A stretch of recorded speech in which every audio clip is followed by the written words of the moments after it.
A'udzubillahi minasyaitonirrajim. Bismillahirrahmanirrahim. Assalamualaikum warahmatullahi wabarakatuh. Kembali lagi bersama Mang Sukir di channel Sampul Hitam. Dan untuk cerita kali ini, Mang Sukir akan menceritakan sebuah kisah yang berjudul Warisan Mbah Kakung. Cerita ini ditulis Andina Saputri. Bagi teman-teman yang ingin membacanya secara langsung, linknya saya sudah sertakan ada di deskripsi. Sebelum Mang Sukir lanjut, bagi teman-teman yang belum subscribe, silakan subscribe channel ini. Dan tentunya nyalakan notifikasinya agar tidak ketinggalan cerita-cerita dari Mang Sukir. Dan tak usah berlama-lama, bagaimanakah untuk kisah kali ini? Ini dia kisahnya. Selamat mendengarkan. Lantas, bagaimana Pak Udin bisa mengetahui kematian Mbah Putri dan Bude? Tanya Mbak Arum kembali. Sepertinya Mbak Arum tidak ingin cerita yang sedang diceritakan Pak Udin melebar kemana-mana. Setelah lewat dari 1 bulan itu, rasa penasaran saya semakin dalam. Suatu hari saya memutuskan untuk kembali berkunjung ke rumah ini. Saat itu, tanpa disengaja saya mencium bau bangkai yang sudah teramat busuk dari dalam rumah. Pak Udin menghentikan ucapannya dan membuang nafas pelan.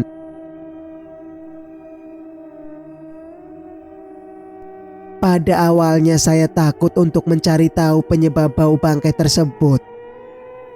Tapi karena khawatir dengan keselamatan Mbah Kakung dan Mbah Putri kalian, akhirnya saya memutuskan untuk memanggil beberapa warga kampung untuk ikut mengecek bau bangkai tersebut. Dan setelah saya beserta beberapa warga kampung merasa yakin kalau bau bangkai tersebut berasal dari dalam rumah, akhirnya kami memutuskan untuk mendobrak pintu rumah. Dan benar saja ketika pintu rumah berhasil terbuka, saya melihat suasana rumah ini dalam keadaan sepi dan bau bangkai yang tercium semakin terasa menyengat. Kecurigaan saya akan sesuatu yang buruk semakin menguat. Untuk sesaat Pak Udin kembali terdiam. Sepertinya perkataan yang akan dilanjutkannya seperti mengingatkannya kembali akan kejadian yang telah dialaminya tersebut. Pada saat itu saya dan warga mencari keberadaan mereka di dalam rumah. Setelah memeriksa ke beberapa sudut ruangan, mereka tetap tidak bisa ditemukan. Akhirnya kecurigaan kami tertuju pada kamar. Dan benar saja dugaan kami. Ketika membuka pintu kamar, bau busuk dari dalam kamar seperti menyeruak keluar. Saya melihat juragan sedang duduk di atas kursi, sedangkan Mbah Putri kalian sudah terbujur di atas tempat tidur dengan kondisi. Melihat ekspresi wajah serta ucapan yang terhenti, sepertinya Pak Udin tidak sanggup untuk menceritakan kondisi Mbah Putri di dalam kamar pada kami. Tidak usah diceritakan, Pak, sahut bapak yang seakan mengerti dengan apa yang dirasakan Pak Udin. Intinya saya menemukan Mbah Putri kalian sudah dalam keadaan meninggal di atas tempat tidur. Semula saya juga menyangka juragan itu sudah meninggal juga. Tapi begitu disentuh saya masih bisa merasakan tubuhnya hangat, walaupun terlihat kurus. Berarti Mbah Kakung belum meninggal. Mbah Kakung masih hidup. Ucapku begitu Pak Udin mengakhiri penjelasannya. Pak Udin serta bapak menganggukkan kepala. Lalu, Mbah Kakung di mana sekarang, Pak? Sabar dulu, biar Pak Udin melanjutkan ceritanya. Semula kami berpikir dengan ditemukannya mbah kalian, permasalahan akan sumber bau bangkai ini sudah selesai setelah kami memutuskan untuk membakar kasur tempat Mbah Putri kalian ditemukan. Tapi saya masih mencium bau bangkai yang menyengat di rumah ini. Dan akhirnya setelah saya telusuri kembali, saya menyimpulkan kalau bau bangkai yang tercium tersebut berasal dari kamar itu. Terlihat Pak Udin menunjuk ke arah kamar yang selama ini ditempati oleh Bude. Entah mengapa aku merasakan bulu kuduk di tengkukku meremang, seiring dengan jari Pak Udin yang menunjuk ke arah kamar Bude. Berarti apa, Ji? Tanya Mbak Arum yang merasa bingung dengan maksud perkataanku. Terlihat Bapak dan Ibu memberikan isyarat agar aku tidak menceritakan peristiwa yang pernah aku alami pada Mbak Arum dan Bani. Setelah saya membuka pintu kamar itu, saya menemukan mayat Bude kalian di atas tempat tidur. Dari kondisi tubuhnya, sepertinya kematian Bude kalian itu sudah terjadi lebih lama dibandingkan Mbah Putri, ucap Pak Udin sambil mematikan rokoknya. Pak Udin hanya menemukan mayat Bude. Anaknya bagaimana, Pak? Tanyaku. Berharap Pak Udin akan memberikan kabar gembira akan nasib anaknya Bude. Anak Bude. Pak Udin seperti bingung dengan maksud pertanyaanku. Dari ekspresi wajahnya terlihat Pak Udin berharap Bapak akan memberikan sebuah penjelasan. Iya Pak Udin. Selama ini keberadaan dan kehamilan Mbak Ratmi memang sengaja kami sembunyikan. Selain untuk menjaga aib keluarga, saya juga tidak mau membuat Romo semakin marah. Karena untuk saya pribadi, Mbak Ratmi bisa tinggal di rumah ini saja saya sudah bersyukur, ucap Bapak memberikan penjelasan. Pak Udin menganggukkan kepalanya sebagai tanda mengerti akan maksud dari penjelasan Bapak. Arum heran, kenapa masalah serumit ini tidak diurus oleh petugas keamanan? Gerutu Mbak Arum.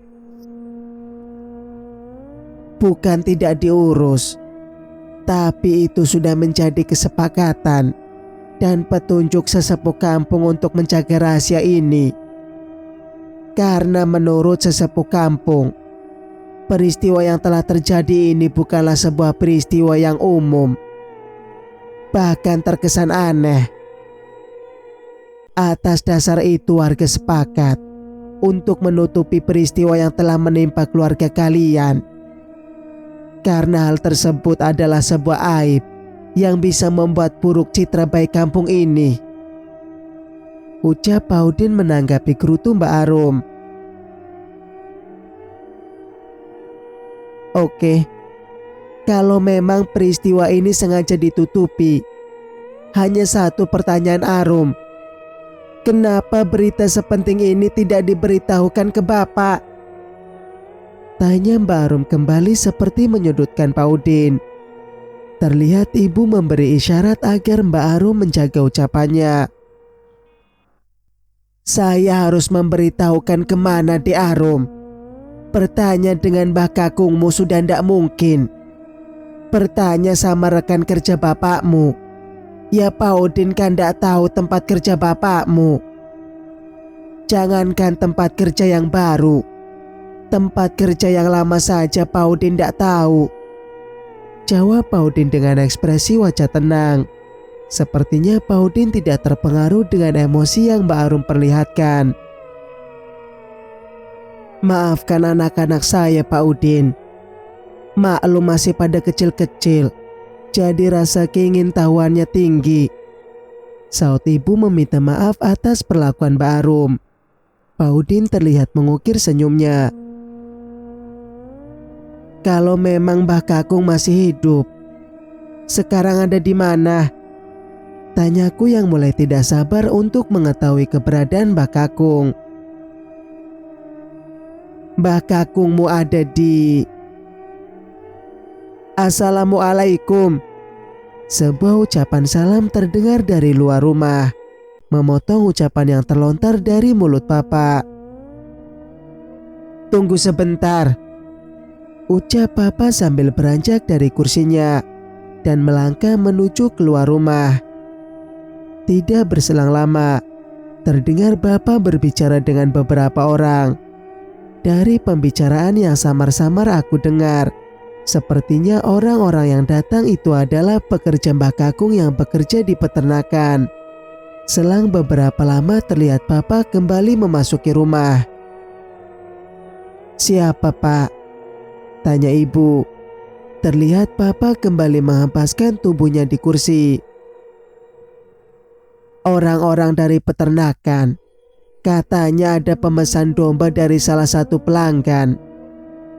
Mereka menunggu persetujuan Romo," jawab Bapak sambil meminum kopinya yang mulai dingin. "Lalu gimana, Pak? Romo ndak mungkin bisa ditanya-tanya lagi," ujar ibu sambil menatap wajah Bapak. "Untuk sementara ini biar Bapak yang mengambil keputusan," berbarengan dengan perkataan yang terucap dari mulut Papa. Terlihat Pak Udin mengeluarkan kunci dari dalam saku celananya. "Oh iya Mas Damar, sebenarnya maksud kedatangan saya ini untuk menyerahkan kunci kamar ini." Pak Udin menyerahkan sebuah kunci ke tangan Bapak. "Kamar Mbak Ratmi?" tanya Bapak begitu menerima anak kunci di tangannya. "Iya Mas Damar, maaf kalau kunci itu sampai saya bawa-bawa. Soalnya kalau saya sedang menjaga Abah, kamar itu suka saya kunci." "Loh, memangnya kenapa kok dikunci segala?" tanya Bapak yang merasa heran. "Nganu Mas, ndak tahu kenapa selalu ada yang iseng kalau saya sedang di sini. Kadang ada yang..." "Itu hanya perasaan Pak Udin saja," jawab Bapak memotong ucapan Pak Udin. Bapak melempar senyum ke arah kami bertiga.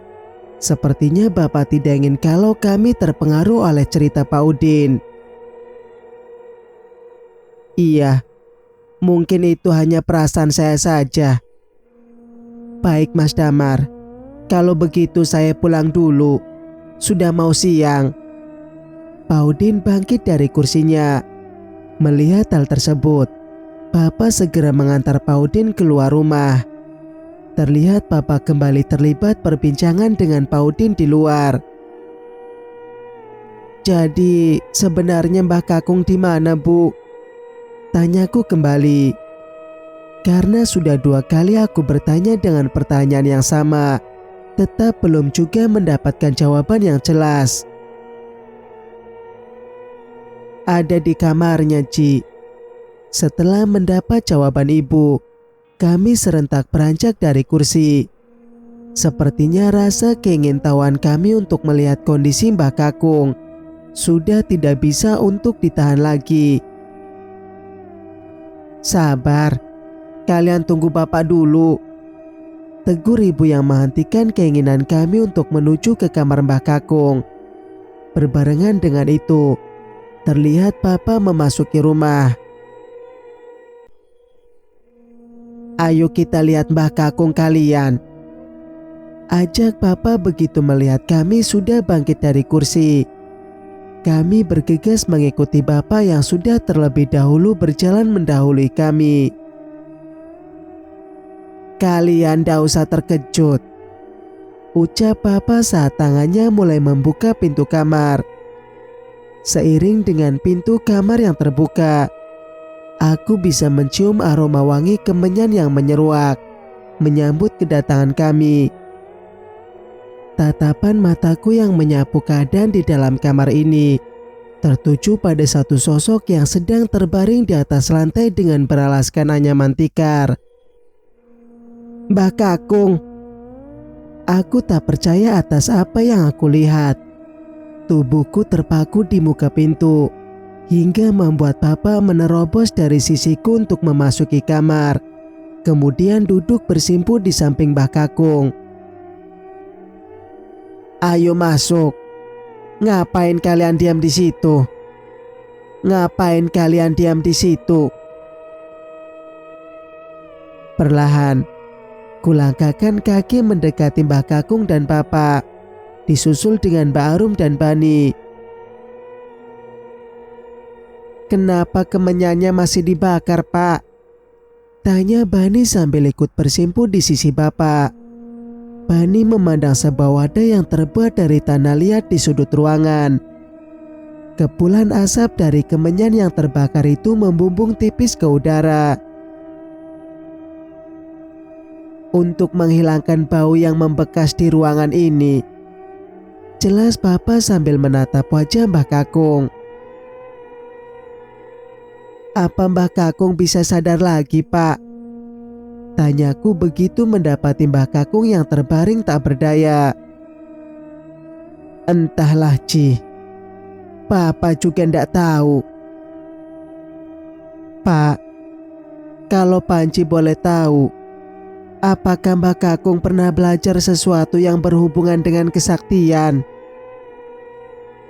"Itu juga Bapak ndak tahu, Ci. Walaupun hal-hal seperti itu ada, Bapak ndak pernah tertarik untuk mempelajarinya. Bahkan bertanya pada Mbah Kakung kalian mengenai hal-hal yang menyangkut itu aja Bapak ndak mau." Jawab Bapak mengakhiri pembicaraan di dalam kamar. Singkat cerita, waktu yang terus berjalan menimbulkan hawa dingin yang dibarengi bersama redupnya cahaya matahari. Sesekali terlihat beberapa warga kampung yang berjalan melewati depan rumah kami. Dari penampilannya sepertinya mereka hendak menuju ke musola. "Pak, Panji mau sholat di musola ya?" "Iya, Bani juga, Pak." Mendengar perkataanku, Bapak yang masih sibuk membersihkan motor yang dulu pernah dipergunakannya untuk bekerja menganggukkan kepala. Kami segera mengambil kain sarung dari dalam rumah dan beranjak menuju ke musola. "Mas," ucap Bani di antara irama langkah yang menelusuri jalan setapak kampung. "Apa?" "Jujur, aku takut untuk tinggal di rumah Mbah Kakung. Belum lagi ditambah cerita dari Pak Udin yang seperti itu. Memangnya kamu tidak takut, Mas?"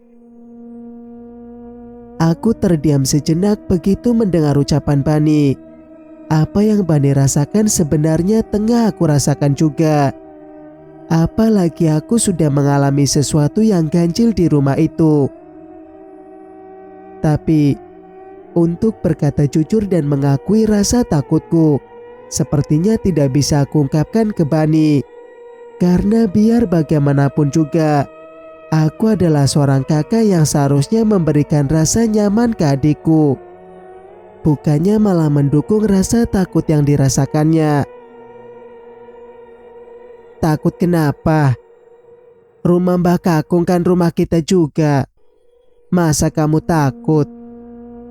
ucapku sambil mengulum senyum. "Jangan bohong kamu, Mas. Aku yakin kamu juga pasti takut," ujar Bani sambil menatap dan mendekatkan wajahnya ke wajahku, hingga langkah kaki ini terhenti seketika. Mendapat perlakuan Bani seperti itu, aku dorong wajahnya untuk menjauhiku. "Apa sih, Ban? Sudah, ayo cepat," ucapku kemudian meneruskan langkah kaki yang tadi sempat terhenti. Sesampainya di sana, terlihat beberapa warga kampung sudah memenuhi musola. Tapi begitu melihat kehadiranku dan Bani, beberapa warga kampung yang tengah bersiap-siap menjalankan ibadah sholat maghrib sepertinya terkejut. Mungkin mereka masih mengenal raut wajahku dan Bani yang tidak banyak mengalami perubahan. "Panji, Bani, tegur lelaki yang terlihat sudah tua begitu melihat kami memasuki musola. "Pak Haji Aceng ya?" jawab kami serempak. Terlihat perubahan pada rambut Pak Haji. Rambut yang dulu masih terlihat hitam kini sudah memutih. Belum sempat aku dan Bani berbicara lebih lanjut. Imam masjid yang akan memimpin sholat telah memberikan aba-aba bahwa sholat akan segera dimulai. Kami pun segera mengambil posisi di dekat Pak Haji untuk melaksanakan sholat berjamaah. Singkat cerita, "Ya Allah, kapan kalian datang?"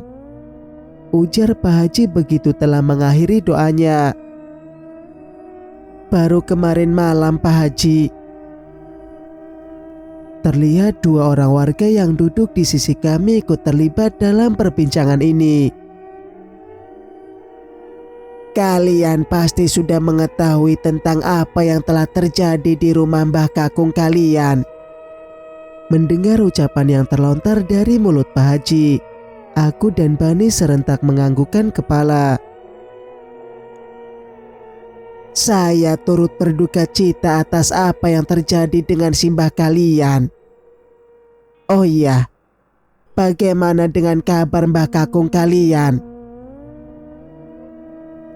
Entah aku harus menjawab apa atas pertanyaan yang kembali meluncur dari mulut Pak Haji. Karena sejujurnya aku bingung dengan kondisi Mbah Kakung sekarang ini. "Masih pingsan Pak," ucap Bani sekenanya menjawab pertanyaan Pak Haji. "Hus, itu bukan pingsan. Apa yang Mbah Kakung kalian alami itu adalah efek dari kesaktian atau ilmu yang dipelajarinya," sangkal seorang warga kampung yang tadi ikut nimbrung. "Iya, itu yang dikatakan sesepuh kampung ini. Mbah Kakung kalian itu akan susah untuk meninggal, walaupun dalam kondisi apapun," timpal seorang warga kampung mencoba mendukung penyangkalan yang baru saja terucap. "Maksud kalian apa ya?" tanyaku dengan intonasi suara meninggi. Sungguh aku tidak menyukai pembicaraan yang terkesan sudah semakin melebar ini. "Kamu ndak usah marah, Ci. Memang kenyataannya seperti itu. Sebenarnya sudah banyak warga kampung yang merasa curiga dengan Mbah Kakungmu itu. Tapi karena kami sungkan dengan Mbah Kakung kalian, kami lebih memilih diam." Mendengar perkataan yang kembali terlontar dari mulut warga kampung, seketika itu juga emosiku seperti ingin meledak. Ekspresi marah kini benar-benar terpancar di wajahku. "Kalian tidak boleh berbicara seperti itu. Sesungguhnya hanya Tuhanlah yang mengetahui apa yang telah terjadi. Bukan sesepuh kampung, saya ataupun kalian," ucap Pak Haji berusaha mencairkan suasana. Terlihat Pak Haji berusaha meredakan emosi yang tengah aku rasakan dengan cara merengkuh bahuku. "Sudahlah Pak Haji, semakin saya berada lama di sini, saya takut pembicaraan ini semakin berkembang ke arah yang menyesatkan," ujarku berusaha menyinggung pemikiran dari warga kampung tersebut. Dan sepertinya apa yang aku lakukan ini telah berhasil merubah ekspresi wajah mereka. Namun belum sempat warga kampung tersebut membalas ucapanku, aku dan Bani memutuskan untuk segera pamit dari musola. "Dasar wong gendeng," gerutuku begitu meninggalkan halaman musola. Singkat cerita, suara serangga malam yang terdengar semakin jelas di telinga ini, seperti menandakan malam sudah semakin larut. Sesekali terdengar suara angin yang menjatuhkan sesuatu ke atap rumah. Kami bertiga yang masih terjaga di dalam kamar hanya bisa saling diam dalam keheningan, Ci, suara Mbak Arum memecah keheningan. Apa? Kok Mbak merasa kita bakal tinggal di sini lagi ya? Ucap Mbak Arum. Ia bangkit dari tidurnya dan duduk di atas kasur. Masa iya sih? Saut Bani sambil menatap wajah Mbak Arum. Terlihat Mbak Arum menganggukkan kepalanya. Tadi secara tidak sengaja Mbak mendengar perbincangan antara Bapak dan Ibu. Bapak... Mbak Arum menghentikan ucapannya begitu mendengar suara langkah kaki yang lewat di depan pintu kamar. Bapak kenapa Mbak? Tanyaku sesudah memastikan tidak ada tanda-tanda seseorang akan memasuki kamar. Bapak tadi bilang akan tinggal di rumah ini lagi. Karena Bapak harus mengurus usaha peternakan serta sawah yang dimiliki Mbah Kakung. Selain itu, Bapak merupakan pewaris tunggal di keluarga ini. Mendengar penjelasan Mbak Arum, aku dan Bani hanya bisa saling berpandangan. Kalau aku sih tidak masalah, ucapku yang dibalas anggukan kepala Bani. Iya, sayang soalnya kalau Bapak tidak melanjutkan usaha yang sudah Mbak Kakung rintis. Saut Bani yang bangkit dari tempat tidur. Terlihat jam dinding sudah menunjukkan jam 9 malam. Panji. Suara Bapak yang memanggil namaku terdengar dari luar kamar. Aku curiga Bapak sudah mencuri dengar perbincangan ini. Aku bergegas menghampiri Bapak. Ada apa toh Pak? Tanyaku begitu melihat Bapak dan Ibu tengah duduk sambil menikmati teh hangat. Panggil juga adik dan kakak kamu kemari, ujar Bapak. Sesaat setelah mendapatkan perintah, aku segera memanggil Mbak Arum dan Bani. Ada yang ingin Bapak bicarakan dengan kalian, ucap Bapak begitu melihat kehadiran kami. Sejenak kami terdiam menunggu ucapan yang akan keluar selanjutnya. Bapak dan Ibu sudah berdiskusi tentang masalah keluarga ini. Dan mungkin Bapak akan memutuskan untuk tinggal di sini. Kalian pasti mengerti alasannya. Kalau memang itu sudah menjadi keputusan Bapak, kami pasti akan setuju, ucap Mbak Arum menanggapi perkataan Bapak yang ingin tinggal di rumah ini kembali. Mungkin tanpa harus menunggu liburan kita selesai. Besok Bapak berencana untuk kembali ke Lampung. Kalian dan Ibu sebaiknya menunggu di rumah ini. Kasihan Mbah Kakung kalau ndak ada yang merawat. Lalu bagaimana dengan sekolah kami Pak? Tanya Bani. Biar Bapak yang akan mengurusnya. Sekalian Bapak akan mengurus surat pengunduran diri di kantor, jawab Bapak. Lalu bangkit dari duduknya dan berjalan menuju kamar yang selama ini ditempati oleh Bude. Sebuah anak kunci yang tersimpan di saku celananya kini dikeluarkan. Untuk selanjutnya setelah semua kamar dirapikan, kalian bisa menempati kamar masing-masing. Mungkin untuk sementara ini Panji dan Bani tidur dalam satu kamar dulu. Sedangkan Arum sendiri, ucap Bapak sambil membuka pintu kamar yang selama ini dikunci oleh Pak Udin. Sejenak Bapak memperhatikan keadaan di dalam kamar, sebelum akhirnya memutuskan untuk menutupnya kembali. Dari ekspresi wajah yang diperlihatkan Bapak, sepertinya Bapak merasa tidak nyaman dengan kondisi di dalam kamar. Terlihat Bapak kembali berjalan menghampiri kami. Sebaiknya Panji dan Bani besok membersihkan kamar itu. perintah bapak sambil menghempaskan tubuhnya di kursi. Iya pak. Jadi Panji dan Bani akan tidur di kamar yang mana pak? Tanyaku karena merasa belum ada kepastian mengenai kamar yang akan kami tempati. Terserah kalian. Arum di kamar itu ya pak. Itu gudang Arum. Banyak barang-barang di sana. Kalau gitu, Arum di kamar yang itu saja. Mbak Arum menunjuk ke salah satu kamar yang selama ini kosong. Dan itu bukanlah kamar yang selama ini ditempati oleh Bude. Mendapati hal tersebut, Bapak mengukir senyum. Kenapa Arum? Kamu takut kalau tidur di kamar Bude? Ucap Bapak dengan sedikit menggoda. Tidak pak. Tuh kan, pasti Bapak nyangkanya begitu. Tadi Bapak yang bilang sendiri, kami bebas untuk pilih kamar yang mana saja. Balas Mbak Arum berusaha menyembunyikan rasa takutnya dengan penyangkalan. Iya, bebas.